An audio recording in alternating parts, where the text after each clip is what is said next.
Bapak, Ibu, saudara sekalian yang dikasihi Tuhan, di dalam rutinitas, aktivitas, pekerjaan kita sehari-hari, kita dapat merasa lelah, letih, jenuh, dan bosan.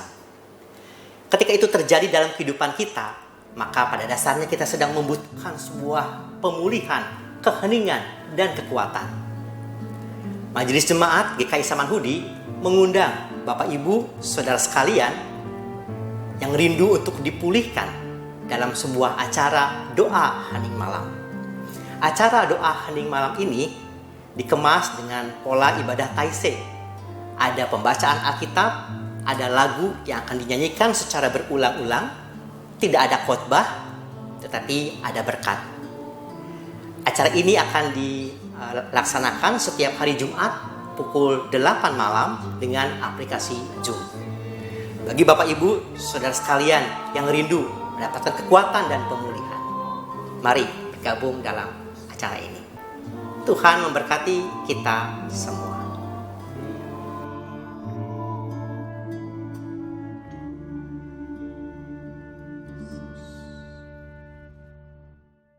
Selamat hari Minggu saudara-saudara terkasih dalam Yesus Kristus. Kita patut bersyukur atas kasih dan anugerah Tuhan yang memungkinkan kita masih dapat bersekutu bersama-sama dalam ibadah online. Tema ibadah hari ini adalah ketabahan dalam berharap yang dilayankan oleh Pendeta Iwan Triwahyudi. Kami mengucapkan terima kasih kepada setiap orang yang terlibat dalam ibadah online hari ini. Tuhan Yesus memberkati kita semua.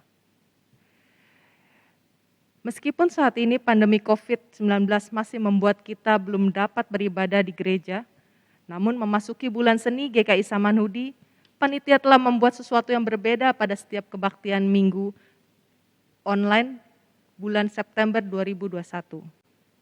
Akan ada virtual paduan suara gabungan yang diiringi oleh Chamber Galilea, virtual paduan suara dan tarian anak-anak yang merupakan kolaborasi dari paduan suara anak Gloria, Bimus, Komisi Anak, dan Remata.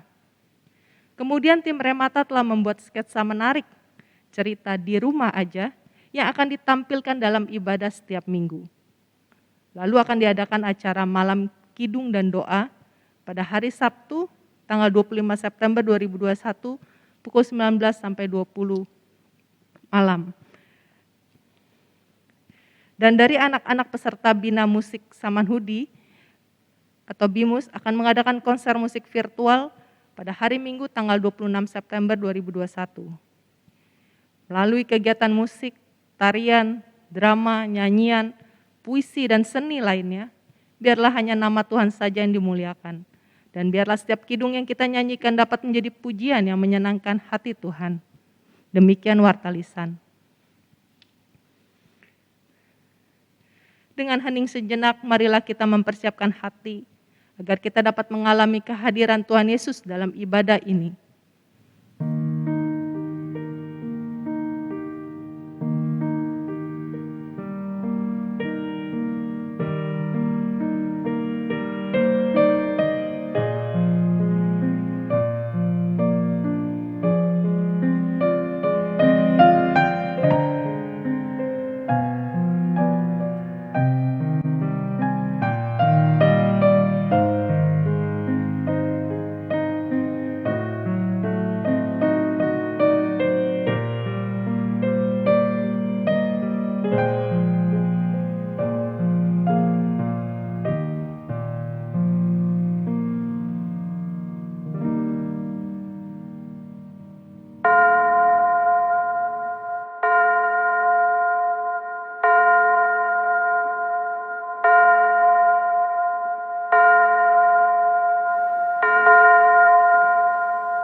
Allah senantiasa hadir dalam kehidupan setiap orang percaya. Allah menyatakan kasih dan anugerah-Nya melalui berkat yang berkecukupan yang Ia berikan. Dengan penuh rasa syukur, marilah kita memohon Ia memberkati kita dan membaharui hati kita dalam kebaktian ini. Kita menyatakannya melalui pujian, Allah hadir bagi kita.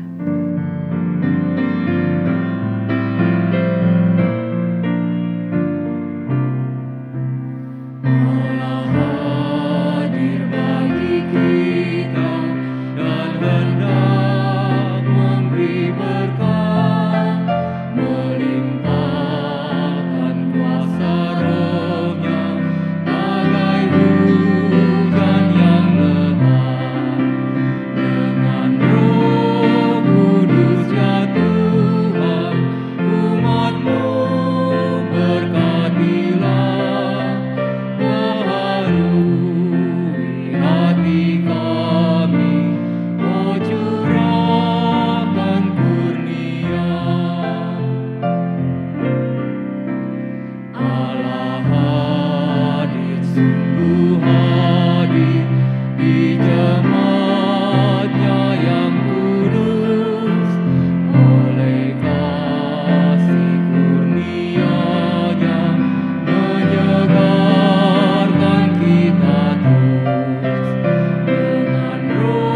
Pertolongan kita adalah di dalam nama Tuhan yang menjadikan langit dan bumi.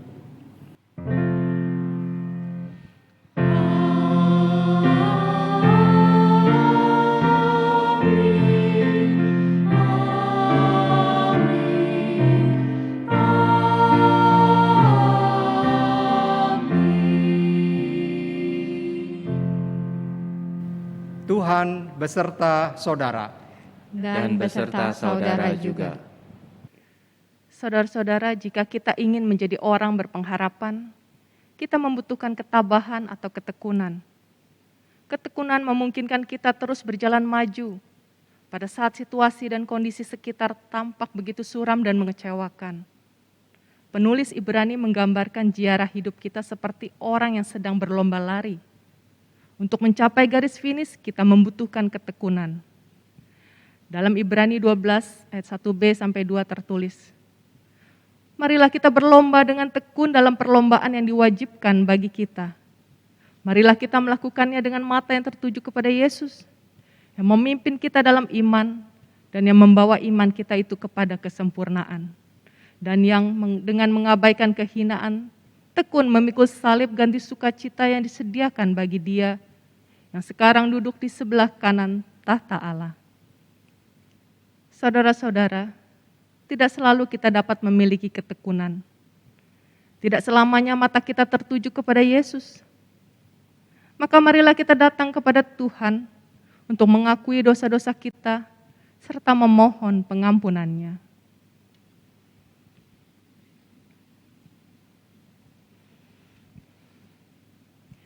Ya Bapa, kami datang kepadamu untuk mengakui dosa dan kesalahan kami.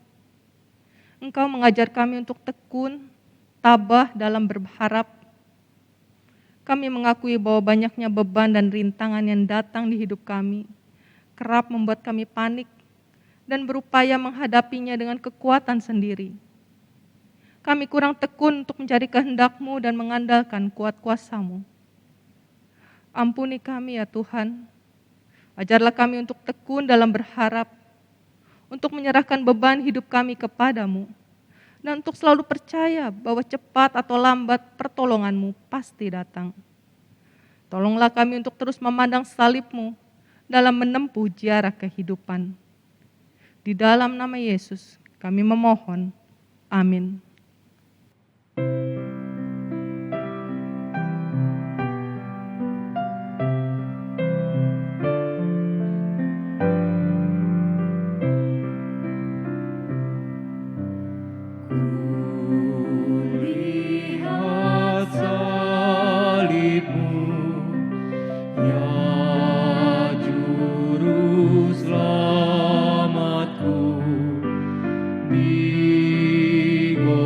Golgota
Saudara-saudara, jika kita rindu untuk tetap di jalan Tuhan, pasti Ia memberi kita pengampunan.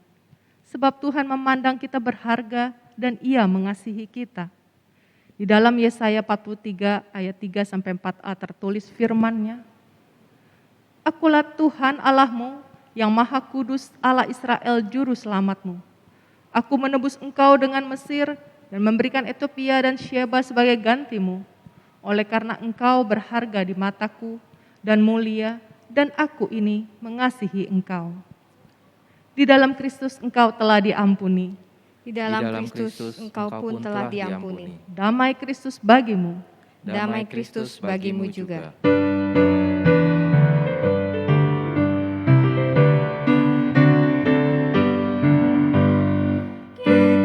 Sudah ditebus olehnya, kini layanilah muhalismu. Maju terus dan kibarkan panjinya sang rajamu. Mari bawa padanya segenap talentamu, serta hidup mengikuti firman-Nya.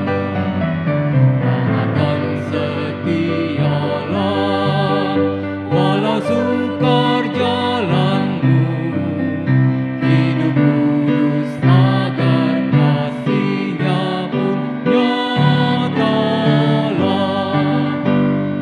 Waktu suka atau waktu duka, walau badai datang melandangmu, janganlah jemu melayaninya sanjung rajamu. Mari bawa padanya segenap talentamu, serta hidup mengikuti firman-Nya. Taat dan setialah walau sukar jalanmu, hidup kudus agar kasih-Nya pun nyatalah.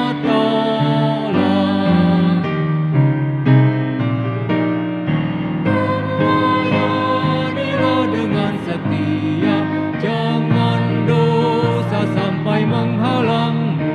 Junjunglah terus kebenaran-Nya sanjung rajamu.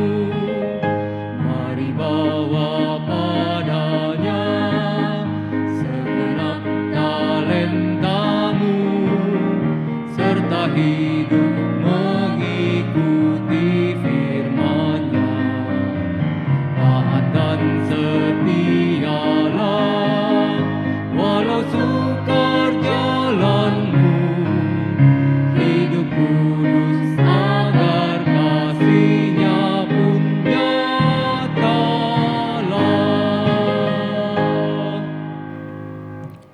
Saudara-saudara yang dikasihi Tuhan, mari kita sebelum bersama membaca dan merenungkan firman Tuhan, kita satu di dalam doa.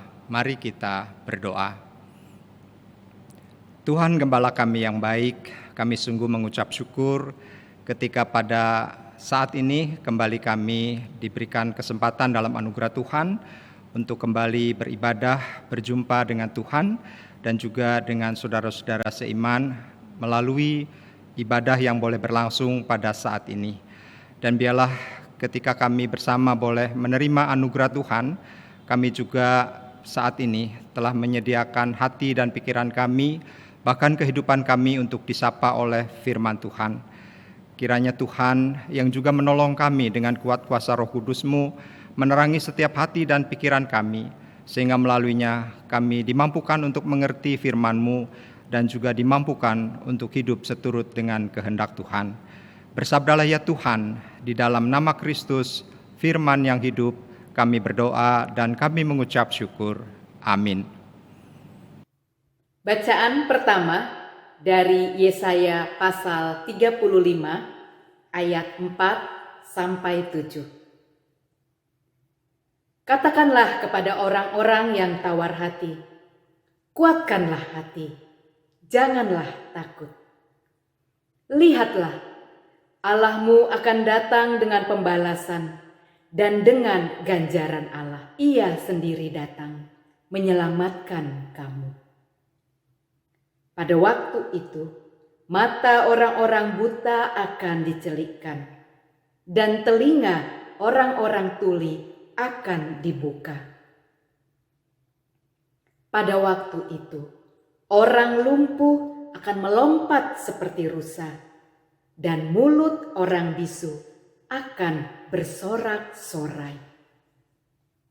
Sebab mata air memancar di padang gurun, dan sungai di padang belantara. Tanah pasir yang hangat akan menjadi kolam, dan tanah gersang menjadi sumber-sumber air. Di tempat serigala berbaring akan tumbuh tebu dan pandan. Demikianlah firman Tuhan. Syukur kepada Allah.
Bacaan kedua dari surat Yakobus pasal kedua ayat 1 sampai dengan 17.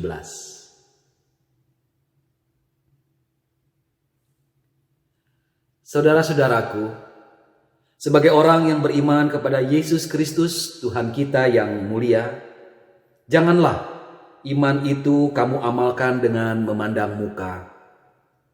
Sebab jika ada seorang masuk ke dalam kumpulanmu dengan memakai cincin emas dan pakaian indah, dan datang juga seorang miskin ke situ dengan memakai pakaian buruk, dan kamu menghormati orang yang berpakaian indah itu dan berkata kepadanya, "Silakan Tuan duduk di tempat yang baik ini." Sedang kepada orang yang miskin itu kamu berkata, "Berdirilah di sana," atau "Duduklah di lantai ini dekat tumpuan kakiku."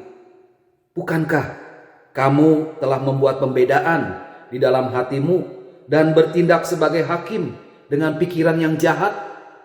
Dengarkanlah, hai saudara-saudara yang kukasihi. Bukankah Allah memilih orang-orang yang dianggap miskin oleh dunia ini untuk menjadi kaya dalam iman dan menjadi ahli waris kerajaan yang telah dijanjikannya kepada barang siapa yang mengasihi Dia? Tetapi kamu telah menghinakan orang-orang miskin. Bukankah justru orang-orang kaya yang menindas kamu dan yang menyeret kamu ke pengadilan? Bukankah mereka yang menghujat nama yang mulia yang olehnya kamu menjadi milik Allah? Akan tetapi, jikalau kamu menjalankan hukum utama yang tertulis dalam kitab suci, kasihilah sesamamu manusia seperti dirimu sendiri, kamu berbuat baik. Tetapi jikalau kamu memandang muka, kamu berbuat dosa dan oleh hukum itu menjadi nyata bahwa kamu melakukan pelanggaran. Sebab barang siapa menuruti seluruh hukum itu, tetapi mengabaikan satu bagian daripadanya, ia bersalah terhadap seluruhnya. Sebab ia yang mengatakan jangan berzina, ia mengatakan juga jangan membunuh. Jadi jikalau kamu tidak berzina tetapi membunuh, maka kamu menjadi pelanggar hukum juga. Berkatalah dan berlakulah seperti orang-orang yang akan dihakimi oleh hukum yang memerdekakan orang. Sebab penghakiman yang tak berbelas kasihan akan berlaku atas orang yang tidak berbelas kasihan. Tetapi belas kasihan akan menang atas penghakiman. Apakah gunanya, saudara-saudaraku, jika seorang mengatakan bahwa ia mempunyai iman, padahal ia tidak mempunyai perbuatan? Dapatkah iman itu menyelamatkan dia? Jika seorang saudara atau saudari tidak mempunyai pakaian dan kekurangan makanan sehari-hari, dan seorang dari antara kamu berkata, "Selamat jalan, kenakanlah kain panas dan makanlah sampai kenyang," tetapi ia tidak memberikan kepadanya apa yang perlu bagi tubuhnya, apakah gunanya itu? Demikian juga halnya dengan iman. Jika iman itu tidak disertai perbuatan, maka iman itu pada hakikatnya adalah mati. Demikianlah firman Tuhan. Syukur kepada Allah. Pembacaan Injil pada hari ini diambil dari Injil Tuhan kita Yesus Kristus menurut Markus 7 ayat 24 sampai dengan 37. Lalu Yesus berangkat dari situ dan pergi ke daerah Tirus. Ia masuk ke sebuah rumah dan tidak mau bahwa ada orang yang mengetahuinya, tetapi kedatangannya tidak dapat dirahasiakan. Malah seorang ibu yang anaknya perempuan kerasukan roh jahat segera mendengar tentang dia, lalu datang dan tersungkur di depan kakinya. Perempuan itu seorang Yunani bangsa Siro-Fenesia. Ia memohon kepada Yesus untuk mengusir setan itu dari anaknya. Lalu Yesus berkata kepadanya, "Biarlah anak-anak kenyang dahulu, sebab tidak patut mengambil roti yang disediakan bagi anak-anak dan melemparkannya kepada anjing." Tetapi perempuan itu menjawab, "Benar Tuhan, tetapi anjing yang di bawah meja juga makan remah-remah yang dijatuhkan anak-anak." Maka kata Yesus kepada perempuan itu, "Karena kata-katamu itu, pergilah sekarang, sebab setan itu sudah keluar dari anakmu." Perempuan itu pulang ke rumahnya, lalu didapatinya anak itu berbaring di tempat tidur, sedang setan itu sudah keluar. Kemudian Yesus meninggalkan pula daerah Tirus dan dengan melalui Sidon, pergi ke Danau Galilea di tengah-tengah daerah Dekapolis. Di situ orang membawa kepadanya seorang yang tuli dan yang gagap dan memohon kepadanya supaya ia meletakkan tangannya atas orang itu. Dan sesudah Yesus memisahkan dia dari orang banyak, sehingga mereka sendirian, ia memasukkan jarinya ke telinga orang itu, lalu ia meludah dan meraba lidah orang itu. Kemudian sambil menengadah ke langit, Yesus menarik nafas dan berkata kepadanya, "Efata," artinya terbukalah. Maka terbukalah telinga orang itu, dan seketika itu terlepas pulalah pengikat lidahnya, lalu ia berkata-kata dengan baik. Yesus berpesan kepada orang-orang yang ada di situ supaya jangan menceritakannya kepada siapapun juga, tetapi makin dilarangnya, mereka makin luas mereka memberitakannya. Mereka takjub dan tercengang dan berkata, "Ia menjadikan segala-galanya baik, yang tuli dijadikannya mendengar, yang bisu dijadikannya berkata-kata." Demikianlah saudara-saudara Injil Tuhan Yesus Kristus. Berbahagialah mereka yang mendengarkan firman Tuhan dan yang memeliharanya.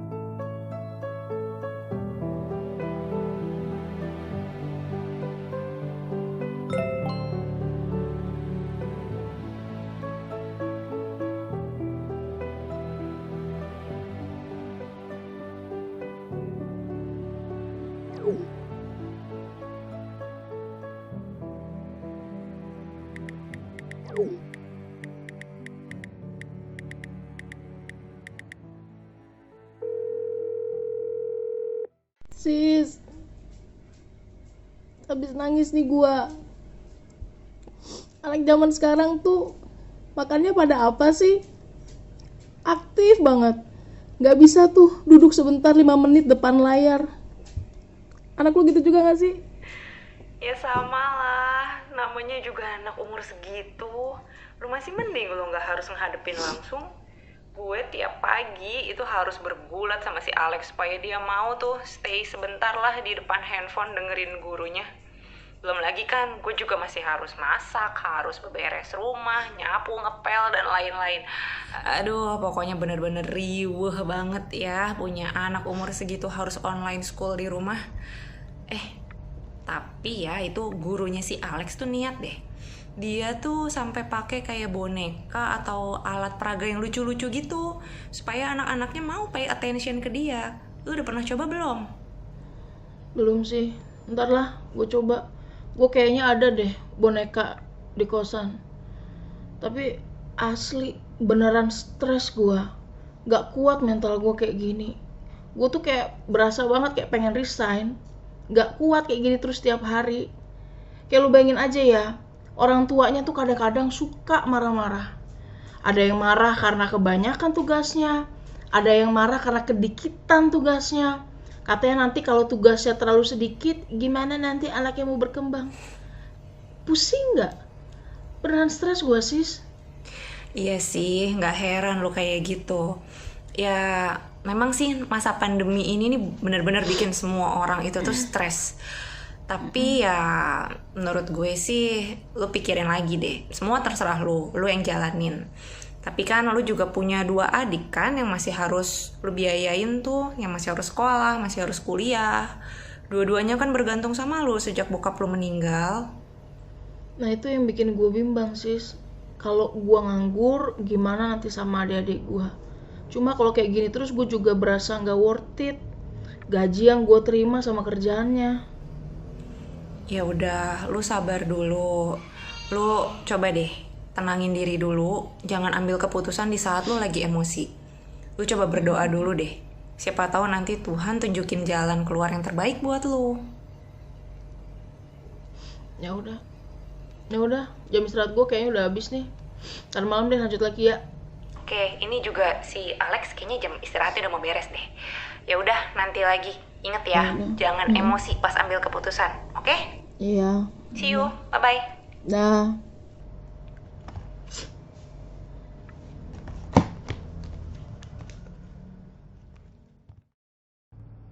Halo anak-anak, udah selesai istirahatnya? Udah ya? Udah minum belum?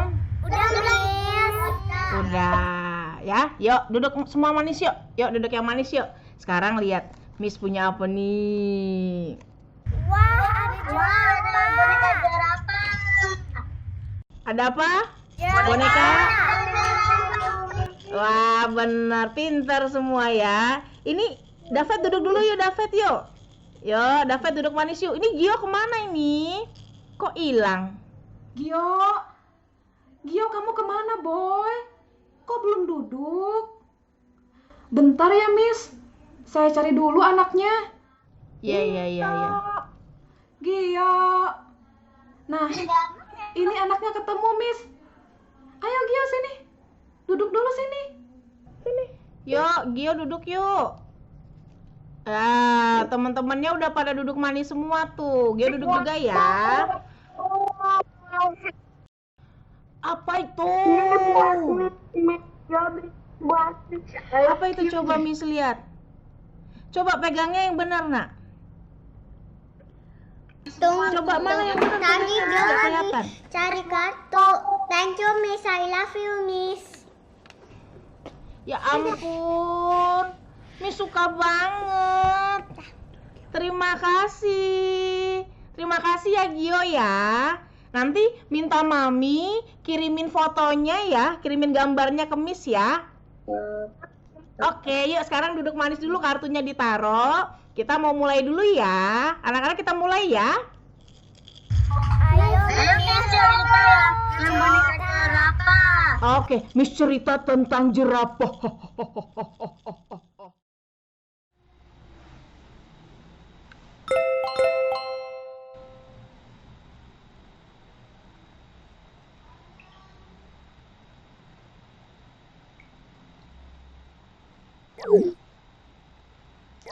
Sis, gue tadi ikutin saran lo nih.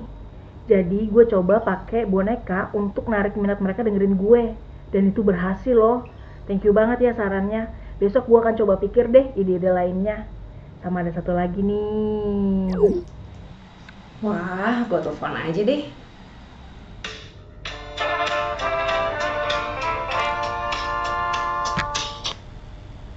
Oi. Ini Oi. ya ampun, gue seneng banget dengernya. Bagus deh kalau emang saran gue tadi cukup bermanfaat. Tapi gue setuju sih nih, memang kadang tuh apresiasi yang seperti itu malah lebih berharga daripada gaji yang diterima ya. Apalagi datangnya kan dari bocah yang masih polos. Gue juga gitu sih, kalau misalnya gue udah capek, terus malam-malam tiba-tiba sebelum tidur Alex deketin gue, terus bilang, "Mami, I love you." Aduh, itu rasanya semua capek gue langsung hilang. Ya bener sis. Wah, pokoknya thank you banget lah lu udah dengerin curhatan gue hari ini. Kalau gue juga tahu sih, lu pasti kan juga sibuk. gitu. Oke. Ya udahlah, gue lanjut kerja dulu ya. Gue masih ada laporan nih yang masih harus gue kerjain. Oke deh. Mati istirahat ya sis. Iya. Salam buat Alex. Sama-sama. Gue duluan ya tidur. Tapi kalau misalnya masih harus kerja ya udah deh. Semangat. Jaga kesehatan ya, Ni. Bye-bye. Siap. Yuk, dadah. Saudara-saudara yang dikasihi Tuhan, mungkin di antara kita pernah mendengar pepatah yang berbunyi, hidup adalah perjuangan. Saudara-saudara, memang selama kita hidup, selama hayat masih di kandung badan, kita terus berjuang dan kita tidak pernah lepas dari yang namanya sebuah perjuangan di dalam segenap aspek kehidupan kita. Contohnya saudara, misalnya kalau kita membangun sebuah kehidupan keluarga, kita juga harus berjuang untuk mempertahankan keluarga itu atau berjuang untuk mempertahankan kehidupan pernikahan kita di tengah berbagai pergumulan ataupun mungkin juga di tengah berbagai kelelahan karena kita setiap saat berjumpa dengan pasangan kita yang hidupnya barangkali di mata kita selalu menjengkelkan dan menyebalkan dengan segala karakter dan kebiasaannya. Nah, di dalam kelelahan itu saudara-saudara, maka setiap orang yang menjalani hidup pernikahan dan hidup berkeluarga harus berjuang untuk tetap mempertahankan pernikahan yang sudah dijalaninya atau menjadi komitmen di dalam hidupnya untuk memasuki kehidupan pernikahan. Saudara-saudara, seringkali di dalam kelelahan banyak pasangan suami istri yang merasa lelah dan bahkan bertanya kepada Tuhan, Tuhan benar nggak ini jodoh saya begitu ya? Bahkan saudara-saudara, pernikahan itu pada akhirnya sudah menjadi tawar dan pada akhirnya juga menjadi pahit. Bulan madu sudah berubah menjadi bulan empedu karena yang didapati di dalam hidup pernikahan itu ya banyak kepahitan. Namun saudara-saudara, tentu saja di dalam menghadapi keadaan seperti itu ya kita tidak boleh menyerah, kita terus harus berjuang. Itu satu contoh, saudara. Nah, contoh lain misalnya di dalam aspek kehidupan kita sebagai siswa maupun sebagai mahasiswa, saudara-saudara, kita juga ya harus berjuang untuk bisa menyelesaikan studi dengan baik, untuk bisa kita lulus dengan baik, di mana kita melakukan semua itu di tengah banyak tantangan dan juga banyak masalah yang harus kita hadapi. Nah, bagaimana dengan dunia kerja? Ya sama saja, saudara-saudara. Di dalam kehidupan kita di dunia kerja kita juga mesti berjuang. Berjuang untuk bertahan di dalam pekerjaan, di tengah tekanan, di tengah beban, di tengah keadaan yang menurut kita mungkin itu sangat berat, di tengah suasana kerja yang tidak kondusif, teman kerja yang tidak kompak, kemudian kita selalu dimarahi, selalu disalahkan oleh bos atau oleh atasan kita, saudara-saudara, kemudian kita merasa nggak tahan, kita merasa nggak betah. Tapi saudara-saudara, disitulah kita juga harus bertahan. Karena sesungguhnya bekerja adalah berkat, bukan beban. Dan ketika kita bisa bertahan, maka setiap tantangan dan pergumulan dalam kita bekerja juga dapat dilalui dengan baik. Nah, saudara-saudara yang dikasihi Tuhan, banyak contoh lainnya lagi di dalam kehidupan kita yang menggambarkan di dalam segala aspek kehidupan kita, saudara-saudara, apakah di dalam kita berbisnis, di dalam kita berusaha, di dalam kita berdagang, ataupun mungkin kita menghadapi bidang-bidang lain di dalam kehidupan ini, saudara-saudara, kita terus berjuang. Bahkan ketika kita sudah menjadi orang-orang yang disebut usia indah atau usia lanjut, saudara-saudara, maka kita juga harus terus berjuang untuk tetap dapat melewati hari yang Tuhan anugerahkan dengan baik. Tentu saudara-saudara, kalau kita berbicara tentang berjuang, maka pilihannya hanya dua. Bahwa di dalam perjuangan itu kita akan menang atau kita akan kalah. Jika kita tabah dan tetap memiliki pengharapan, saudara-saudara, maka kita akan menang. Tetapi sebaliknya, ketika kita tidak memiliki ketabahan dan juga kita tidak memiliki pengharapan di dalam hidup, maka saudara-saudara kita menjadi orang-orang yang kalah. Orang yang kalah dalam arti tidak dapat mempertahankan pernikahan dan keutuhan keluarga. Mungkin pernikahan itu bisa bubar. Orang yang kalah dalam arti yang tidak lulus sekolah ataupun lulus kuliah di dalam perjuangannya. Orang yang kalah dalam arti bisa kehilangan pekerjaan dan juga pada akhirnya kehilangan penghasilan. Dan kalah dalam arti usaha dan bisnis menjadi berantakan dan mungkin juga saudara-saudara menjadi bangkrut. Kalah dalam arti mengisi hari tua dengan penuh keluhan dan kecemasan. Saudara-saudara yang dikasihi Tuhan, jika kita menyimak sketsa yang tadi diputar sebelum khotbah ini, di sana digambarkan saudara-saudara, walaupun guru TK tersebut wajahnya lelah dan bingung, bagaimana cara mengatasi kelas kembali yang berlangsung via Zoom atau secara online. Dan ini saudara-saudara harus kita akui ya, belajar atau proses belajar mengajar secara online itu sesuatu yang tidak mudah. Ketika menjumpai murid yang tidak bisa dikendalikan saudara-saudara, itulah yang bisa membuat guru juga frustrasi, anak juga frustrasi. Namun saudara-saudara di dalam sketsa itu digambarkan bahwa Ani, guru taman kanak-kanak tersebut, tabah. Ia mengalami pekerjaannya dan menjalani pekerjaannya dengan tabah. Apalagi pada waktu itu saudara-saudara dia terhibur saat ada seorang murid yang memberinya apresiasi sebagai ibu guru yang sabar di dalam mengajar. Kalau tadi kita melihat kisah tadi saudara, sebelumnya dia udah frustrasi dan dia mau berhenti dari pekerjaannya, tetapi guru TK tersebut pada akhirnya saudara-saudara di dalam ketabahannya dia tetap bekerja dan tidak jadi berhenti mengajar. Saudara-saudara yang dikasihi Tuhan, dalam pembacaan Injil pada hari ini dikisahkan tentang seorang perempuan Sirofenisia. Orang ini saudara-saudara menghampiri Yesus dan tersungkur di depan kaki Yesus. Kemudian dia memohon kepada Yesus untuk mengusir setan yang merasuki anaknya. Perempuan ini saudara-saudara bukanlah orang Yahudi yang tinggal di daerah Tirus dan Sidon pada waktu itu. Dan saudara-saudara, pada awalnya kalau kita tadi membaca dari Injil, Yesus menolak. Bahwa penolakan yang dilangsungkan secara halus itu, Yesus berkata tidak patut mengambil roti yang disediakan bagi anak-anak dan melemparkannya kepada anjing. Saudara-saudara, kalau kita dengar ya ungkapan ini sepintas, mungkin kita bertanya saudara, mengapa Yesus begitu tega dengan menyebut perempuan itu dengan sebutan anjing? Saudara-saudara, sebenarnya itulah yang biasa berlaku di tengah-tengah orang Yahudi untuk menyebut bangsa lain atau bangsa yang bukan Yahudi.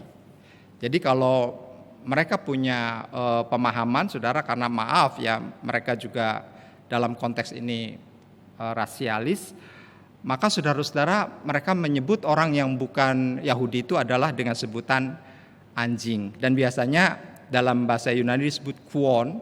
Kuon ini sebutan untuk orang kafir yang dipandang mereka bukan umat pilihan Allah dan yang tidak mengenal Allah Israel. Dan di dalam budaya Yahudi serta budaya Timur Tengah, saudara-saudara, anjing adalah binatang yang kotor dan binatang yang najis. Namun yang menarik di sini saudara, kata anjing yang disebutkan atau ditujukan kepada perempuan Sirofenisia itu bukanlah anjing dalam arti kuon atau anjing yang liar, anjing yang kotor, yang najis. Kalau kita baca misalnya dalam Mazmur 60 ayat 24, anjing yang najis karena makan bangkai.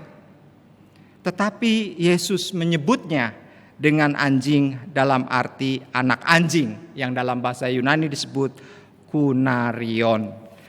Nah, kunarion ini saudara artinya anjing kecil, yaitu anjing piaraan, anjing rumahan, bukan anjing liar atau kuon. Nah saudara-saudara, kalau kita membuka misalnya dalam kamus Alkitab dari Browning, maka disebut di sana bahwa anjing-anjing kecil yang dibiarkan dalam rumah sebagai kawan bermain anak-anak. Jadi saudara, di satu sisi memang Yesus ingin mengatakan bahwa engkau adalah ya sebagaimana dipahami oleh orang Yahudi, dia adalah orang yang kafir, tetapi di sini Yesus memakai dengan bahasa yang lebih halus Dalam hal ini Yesus menyamakan orang bukan Yahudi tersebut dengan anjing-anjing kecil atau kunarion di dalam bahasa Yunani yang dapat dipelihara di rumah. Nah, saudara-saudara yang dikasihi Tuhan, tampak bahwa Tuhan Yesus mengatakan hal itu untuk menguji perempuan tersebut, bahwa kamu ini kan orang yang bukan Yahudi. Kamu ini kan sesungguhnya nggak patut untuk mendapat roti. Roti itu artinya mujizat yang memang Tuhan sediakan bagi orang Yahudi. Tetapi kamu ini juga adalah orang yang sesungguhnya tidak layak untuk makan dari roti itu. Karena roti itu untuk anak-anak, dan anak-anak di sini saudara artinya adalah untuk orang-orang Yahudi. Nah, apa yang dikatakan oleh perempuan tersebut? Maka saudara dengan rendah hati ia berkata, benar Tuhan, tetapi anjing yang di bawah meja juga makan remah-remah yang dijatuhkan anak-anak. Nah, saudara-saudara, jawaban dari perempuan Sirofenisia ini ada sebuah terkandung makna bahwa perempuan tersebut memiliki ketabahan dan juga dia tetap mempunyai pengharapan yang luar biasa, punya daya tahan yang tidak mudah menyerah dan selalu berpengharapan, dan ia pun memiliki iman. Dan Yesus pada akhirnya saudara-saudara menyembuhkan anaknya dari kerasukan roh jahat atau kerasukan setan.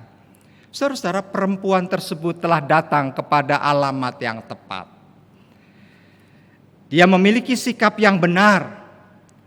Dia telah mendapatkan anugerah Tuhan Yesus Kristus yang telah terbukti mendobrak pola pikir rasialis bangsa Yahudi pada zaman itu. Saudara-saudara yang dikasihi Tuhan, jika perempuan Sirofenisia yang dipandang kafir, yang tidak mengenal Tuhan, yang bukan umat pilihan Allah karena dia memang bukan orang Israel, begitu tabah dan juga berpengharapan serta beriman teguh, saudara-saudara. Pertanyaannya, bagaimana dengan saudara-saudara dan saya? Sebagai orang-orang yang beriman, sebagai umat pilihan Allah di dalam Yesus Kristus, apakah di dalam hidup kita juga ada ketabahan ketika kita menghadapi berbagai pergumulan yang ringan maupun yang berat? Apakah kita juga punya pengharapan dan juga iman kepada Tuhan di saat kita menghadapi suatu tekanan yang sangat luar biasa di saat-saat sekarang ketika kita berada di zaman susah karena pandemi dan banyak persoalan hidup menimpa? Marilah saudara-saudara kita belajar dari perempuan Sirofenisia yang tetap tabah di dalam berharap akan pertolongan Tuhan. Amin.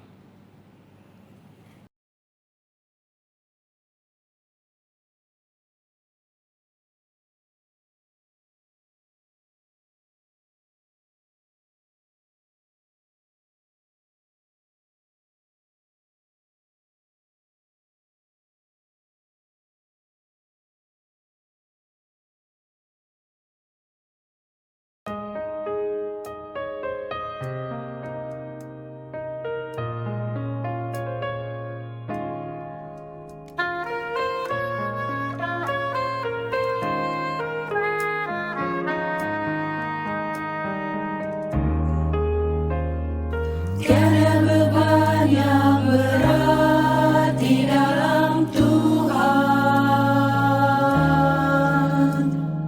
Gunung yang sangat tinggi diharapkannya.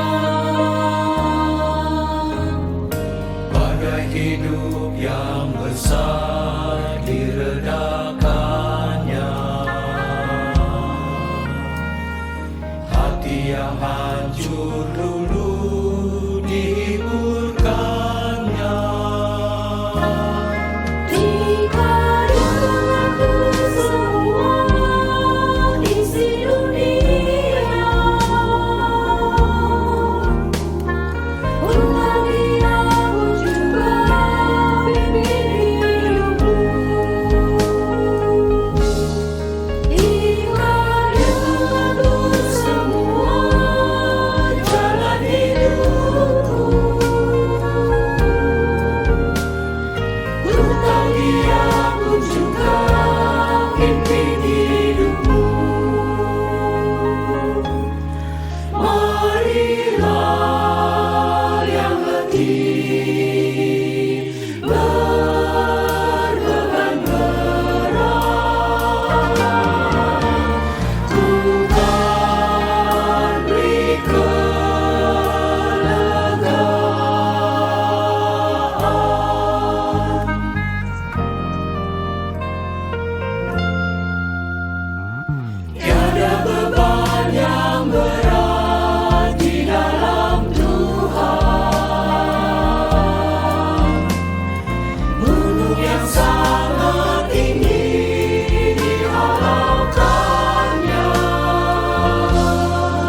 Saudara-saudara, marilah kita berdiri.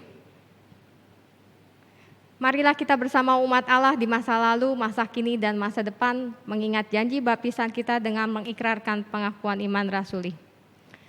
Aku percaya kepada Allah, Bapa yang Maha Kuasa, Khalik langit dan bumi, dan kepada Yesus Kristus, anaknya yang tunggal Tuhan kita, yang dikandung dari Roh Kudus, lahir dari darah Maria, yang menderita sengsara di bawah pemerintahan Pontius Pilatus, disalibkan, mati dan dikuburkan, turun ke dalam kerajaan maut. Pada hari yang ketiga, bangkit pula dari antara orang mati, naik ke surga, duduk di sebelah kanan Allah, Bapa yang Maha Kuasa. Dari sana Ia akan datang untuk menghakimi orang yang hidup dan yang mati. Aku percaya kepada Roh Kudus, gereja yang kudus dan am, persekutuan orang kudus, pengampunan dosa, kebangkitan orang mati, dan hidup yang kekal. Amin. Saudara-saudara, mari kita menaikkan doa syafaat. Mari kita berdoa. Terima kasih ya Tuhan untuk firman yang boleh kami dengar pada saat ini. Ketika kami diingatkan oleh firman-Mu, betapa perjuangan seorang perempuan Siro-Fenisia yang secara kenyataannya dia bukanlah dipandang oleh orang-orang Yahudi pada waktu itu sebagai umat pilihan Allah.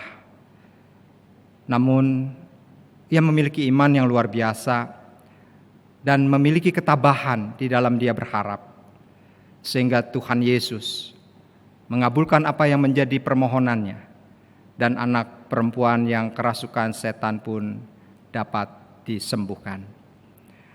Maka ya Tuhan, biarlah kami juga mempunyai ketabahan dan juga pengharapan sebagaimana yang dimiliki oleh perempuan Siro-Fenisia ini. Sehingga di dalam hidup kami yang saat ini penuh dengan beban, penuh dengan persoalan, penuh dengan masalah terkait dengan pandemi COVID-19 yang juga belum usai, terkait dengan berbagai persoalan-persoalan yang diakibatkannya. Biarlah Tuhan, kami menjadi orang-orang yang menang, bukan orang-orang yang kalah, untuk kami terus dapat berjuang di dalam hidup ini dengan segala ketabahan dan juga pengharapan di dalam iman percaya kepada Tuhan Yesus Kristus yang selalu menjaga, memelihara, dan mencukupkan segenap kebutuhan hidup kami. Pada saat ini Tuhan, kami ingin menaikkan doa bagi pergumulan bangsa ini dan juga bangsa-bangsa lain yang terus berjuang untuk keluar dari kemelut pandemi COVID-19.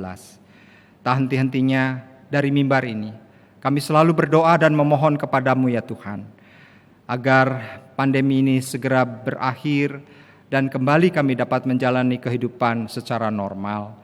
Kami berdoa untuk proses vaksinasi yang terus digencarkan, sehingga banyak orang semakin menerima vaksinasi itu.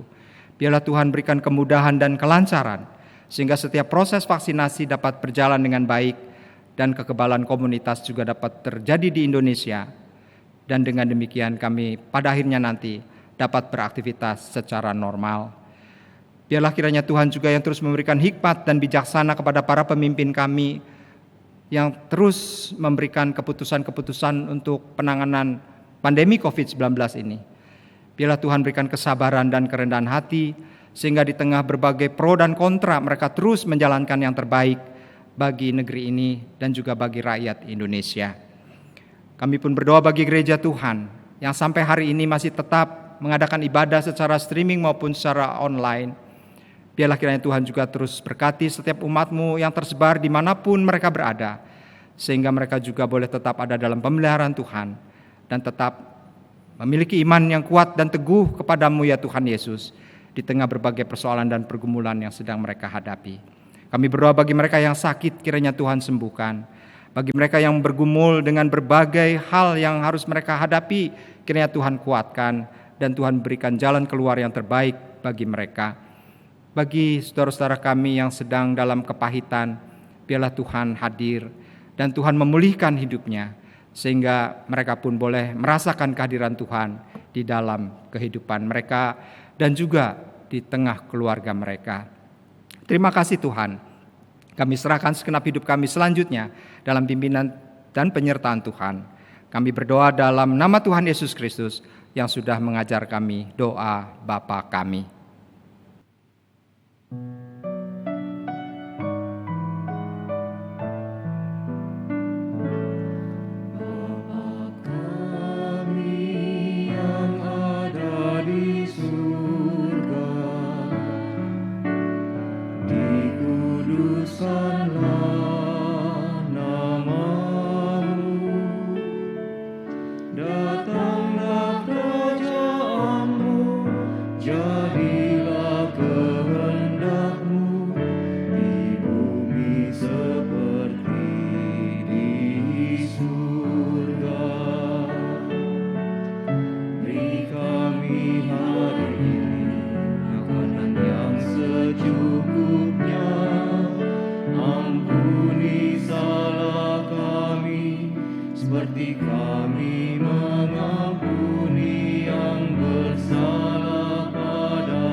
Umat kekasih Tuhan, Tuhan telah memberkati kita dengan berbagai wujud dan berbagai cara.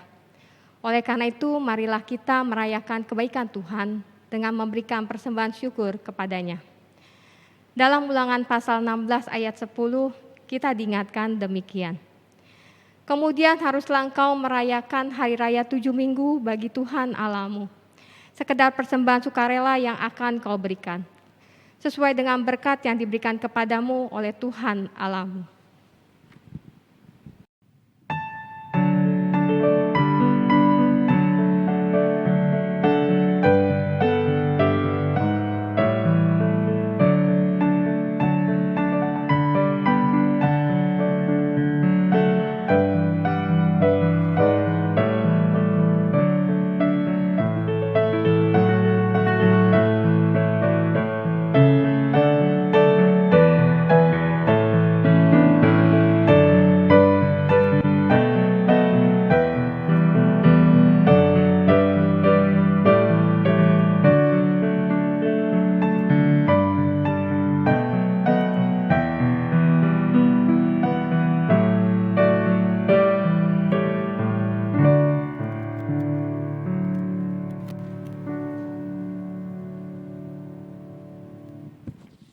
Mari kita berdoa. Tuhan, kami bersyukur untuk setiap berkat yang Kau berikan dalam kehidupan kami, khususnya di masa pandemi ini. Ketika mungkin kami juga mengalami kesulitan dalam kehidupan kami. Tapi kami bersyukur untuk itu Tuhan tetap menjaga dan memelihara kami dengan berkat yang Kau berikan. Sekarang kami memberikan persembahan kami asalnya daripada Engkau juga Tuhan. Biarlah itu boleh dikelola dengan baik oleh setiap umat orang-orang yang Tuhan percayakan untuk mengelola persembahan ini. Hanya dalam Kau saja Tuhan kami berdoa dan kami ucap syukur. Amin. Saudara-saudara kekasih Tuhan Yesus Kristus, dengan memandang salib Kristus, marilah kita jalani hidup di depan kita. Marilah kita tetap tenang dan sabar, tetap tekun dalam pengharapan, dan menyerahkan segala beban kepada Tuhan.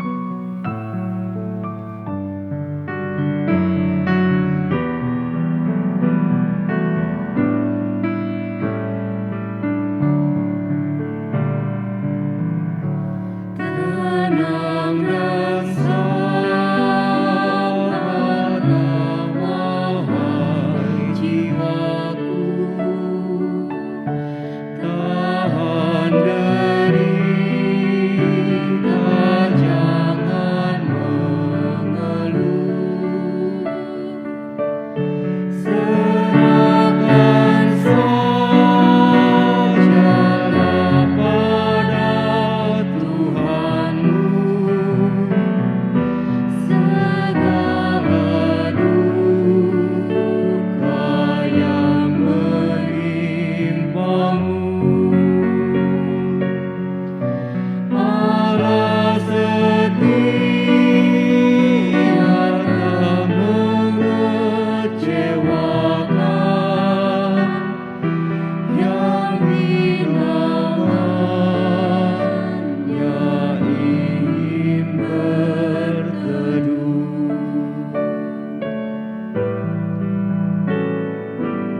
Bila berpulang sobat terdekat, dan kau dirundung oleh kesedihan, Tuhan mengangkat duka yang berat. Kasih karunia akan kau terima dari Tuhanmu sumber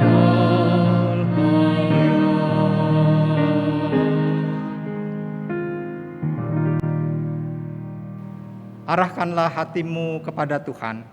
Kami mengarahkan hati kami kepada Tuhan. Jadilah saksi Kristus. Syukur kepada Allah. Terpujilah Tuhan. Kini dan selamanya. Sekarang terimalah berkat Tuhan. Kiranya kasih karunia Tuhan Yesus Kristus dan kasih Allah dan persekutuan Roh Kudus menyertai saudara sekalian.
We satisfy your soul.